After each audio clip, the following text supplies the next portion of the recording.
Эсиңиздерде болсо, бир убакта Эксан турак жай кооперативинен бул адал деген фатва беришкен. Ошондо мен таң калгам, оозум ачылып калган, кантип беришти деп. Анткени мен бул темада адис катары мунун жашыруун каржы пирамидасы экенин, мунун акыры уруш, жаңжал, согуш, соттошуу менен бүтүшүн ошондо эле билип айткам, жаңы схемасын түшүнгөндө эле. Ошол себептен мен аябай таң калгам.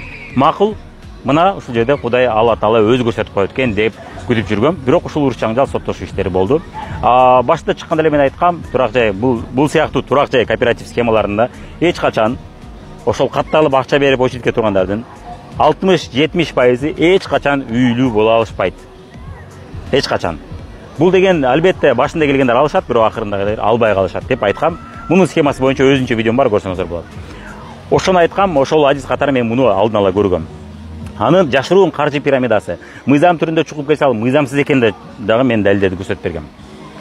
Бирок ошого карасам фатва беришти адал деген. Ал эми көп жылдан бери, мына 15 жыл, 20 жыл, 25 жыл, 30 жылдан бери иштеп келаткан мыйзамдуу тармактык маркетинг компанияларда болсо, очойтуп фатва номер 5 деп, арам деп фатва чыгарып коюшту. Бул боюнча мен көптөгөн YouTube'да видеолорум бар, көрсөңүздөр болот, далилдерим бар, мисалдар бар көптөгөн. Мен өзүмдүн иштеген компаниянын мисалын да көрсөтүп бергем. Ошол жерде жазган пункттардын бири дагы тармактык маркетингде жок. Кээ бир пункттар бар, алар өтө мындай түшүнүксүз, бири-бирине карама каршы келет деп далилдеп бергем. Бирок ошентип арам деп фатва берип коюшту. Анан биз адалдоо максатында көптөгөн ажекелер менен жолугушуу аракетинде жасап аттык, бирок көпчүлүгү бул темада жакшы сабаты жетишпегени мага көрүнүп атты адис катары. Кээ бирлери ошол нерсени мойнуна алышпай атты, кээ бирлери сен менен талашканы келдиңби дегендей кылды. Бир убакта чубак ажыраматылык менен да жолукканда мен каталарды көрсөтүп бергенде туура кабыл алган болчу. Биздин илимибиз жаш, сери ошогон адамдар биз менен талашыш керек деп айткан болчу. Мен комиссия топтоп берем деген болчу, бирок тилекке каршы көрдүңүздөр, эми эмне болуп кетти? Биз ажекебизди жоготуп алдык. Ошол мына ситуация эмне болуп атат?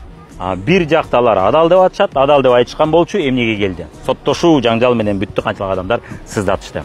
Бир жагынан арам деп беришти, бирок андай соттошуу, ызычуу андайлар болбой атат. Эмнеге мындай көрүнүш болуп атат?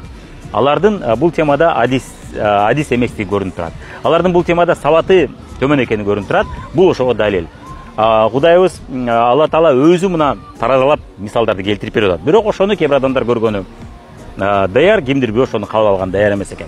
Ким билет, балким дагы убакыт өтүп, дагы көптөгөн далилдер чыгаттыр.